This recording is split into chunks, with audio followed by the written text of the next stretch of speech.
Sriman Narayana Narayan Narayan Sriman Narayana Narayan Narayan Sriman Narayana Narayan Narayan. Hello दोस्तों, कैसे हो आप सब। आशा करता हूँ आप सब अच्छे और स्वस्थ होंगे। हम भी अच्छे और स्वस्थ हैं।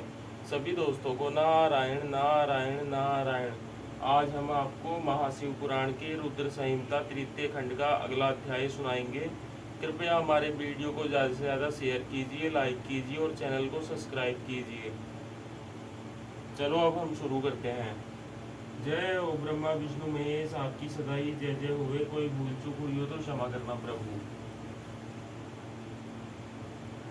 ओम नमः शिवाय, ओम नमः शिवाय, ओम नमः शिवाय। जय ओ गणेश जी महाराज की जय, शिव जी महाराज की जय, माता पार्वती की जय, नंदी महाराज की जय। आज का हमारा अगला अध्याय 13 है।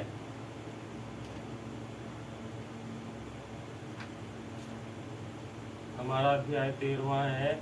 पार्वती और शिव का दार्शनिक संवाद। शिव को पार्वती को अपनी सेवा के लिए आज्ञा देना तथा पार्वती द्वारा भगवान की प्रतिदिन सेवा। भवानी ने कहा, योगिन, आपने तपस्वी होकर गिरिराज से यह क्या बात कह डाली। प्रभु, आप ज्ञान विशारद हैं, तो भी आप अपनी बात का उत्तर मुझसे सुनिए। शंभो, आप तप शक्ति से संपन्न होकर ही बड़ा भारी तप करते हैं। उस शक्ति के कारण ही आप महात्मा को तपस्या करने का विचार हुआ है। सभी कर्मों को करने की जो वह शक्ति है, उसे ही प्रकृति जानना चाहिए। प्रकृति से ही सबकी सृष्टि, पालन और संहार होते हैं। भगवान, आप कौन हैं और सूक्ष्म प्रकृति क्या है, इसका विचार कीजिए। प्रकृति के बिना लिंग रूपी महेश्वर कैसे हो सकते हैं। आप सदा प्राणियों के लिए जो अर्चनीय, वंदनीय और चिंतनीय है, वह प्रकृति के ही कारण है। इस बात को हृदय से विचार कर ही आपको जो कहना हो वह सब कहिए। ब्रह्मा जी कहते हैं, नारद, पार्वती जी के इस वचन को सुनकर महती लीला करने में लगे हुए प्रसन्नचित महेश्वर हंसते हुए बोले। महेश्वर ने कहा, मैं उत्कृष्ट तपस्या द्वारा ही प्रकृति का नाश करता हूँ और तत्वतः प्रकृति रहित शंभु के रूप में स्थित होता हूँ। अतः सत्पुरुषों को कभी या कहीं प्रकृति का संग्रह नहीं करना चाहिए। लोकाचार से दूर एवं निर्विकार रहना चाहिए। नारद, जब शंभु ने लौकिक के व्यवहार के अनुसार यह बात कही, तब काली मन ही मन हंसकर मधुर वाणी में बोली।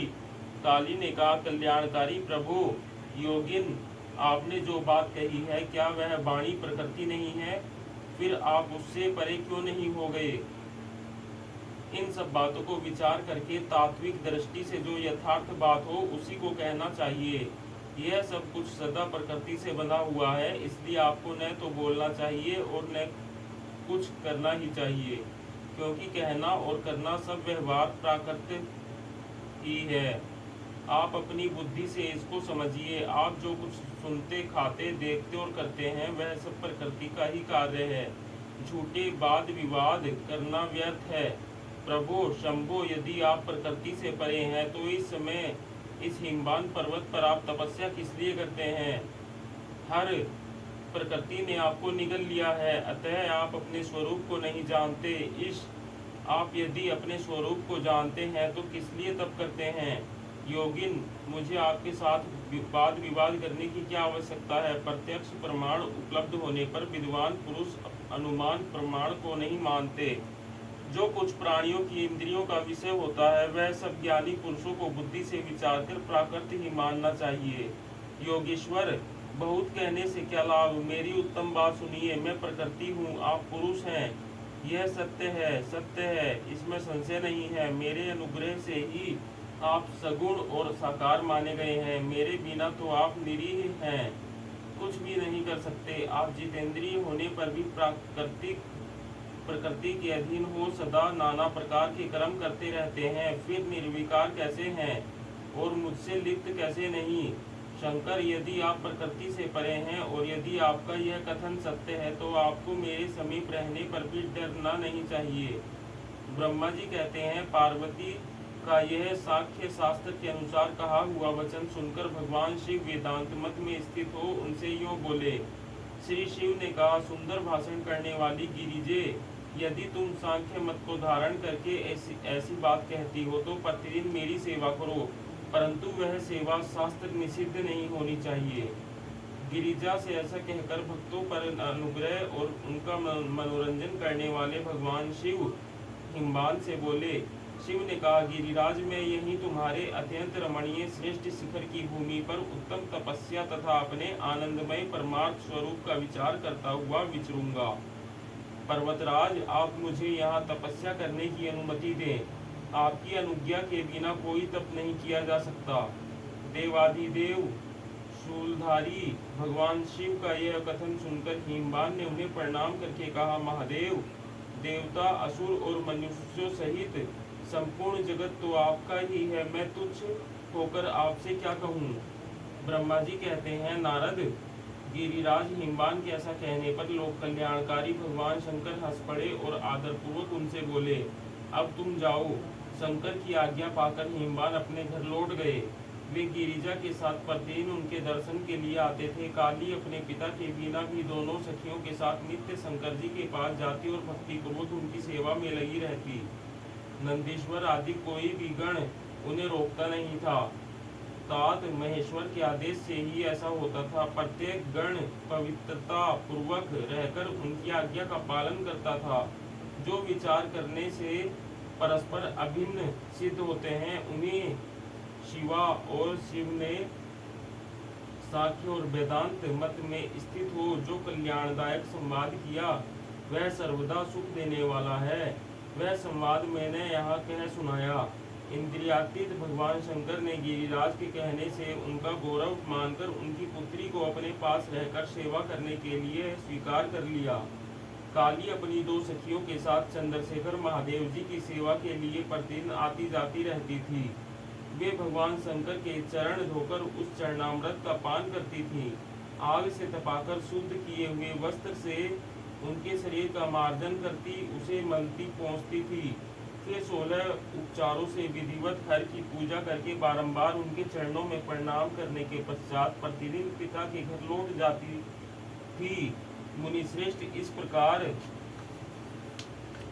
ध्यान परायण शंकर की सेवा में लगी हुई शिवा का महान समय व्यतीत हो गया तो भी वे अपनी इंद्रियों को संयम में रखकर पूर्ववत उनकी सेवा करती रही। महादेव जी ने जब फिर उन्हें अपनी सेवा में नित्य तत्पर देखा तब वे दया से द्रवित हो उठे और इस प्रकार विचार करने लगे, यह काली जब तत्पश्चात व्रत करेगी और इसमें गर्भ का बीज नहीं रह जाएगा, तभी मैं इसको ग्रहण करूंगा। ऐसा विचार करके महालीला करने वाले महायोगेश्वर भगवान भूतनाथ तत्काल ध्यान में स्थित हो गए। मुने परमात्मा शिव जब ध्यान में लग गए तब उनके हृदय में दूसरी कोई चिंता नहीं रह गई। काली प्रतिदिन महात्मा शिव के रूप का निरंतर चिंतन शिव के रूप का निरंतर चिंतन करती हुई उत्तम भक्तिभाव से उनकी सेवा में लगी रही। ध्यान परायण भगवान हर शुद्ध भाव से वहां रहती हुई काली को नित्य देखते थे। वे फिर भी पूर्व चिंता को भुलाकर उन्हें देखते हुए भी नहीं देखते थे। इसी बीच में इंद्र आदि देवताओं तथा मुनियों ने ब्रह्मा जी की आज्ञा से कामदेव को वहां आदरपूर्वक भेजा। वे काम की प्रेरणा से काली का रुद्र के साथ संयोग कराना चाहते थे। उनके ऐसा करने में कारण यह था कि महापराक्रमी तारकासुर से वे बहुत पीड़ित थे और शंकर जी से किसी महान बलवान पुत्र की उत्पत्ति चाहते थे। कामदेव ने वहां पहुंचकर अपने सब उपायों का प्रयोग किया, परंतु महादेव जी के मन में तनिक भी क्षोभ नहीं हुआ। उल्टे उन्होंने कामदेव को जलाकर भस्म कर दिया। मुने तब सती पार्वती ने भी गर्भरहित हो उनकी आज्ञा से बहुत बड़ी तपस्या करके शिव को पति रूप में प्राप्त किया। फिर वे पार्वती और परमेश्वर परस्पर अत्यंत प्रेम से और प्रसन्नता पूर्वक रहने लगे। उन दोनों ने परोपकार में तत्पर रहकर देवताओं का महान कार्य सिद्ध किया। ओम नमः शिवाय, ओम नमः शिवाय, ओम नमः शिवाय। जय हो ब्रह्मा विष्णु महेश, आपकी सदा ही जय जय। हुए कोई भूल चूक हुई हो तो क्षमा करना प्रभु। दोस्तों आज के लिए इतना ही। सभी को नारायण नारायण नारायण।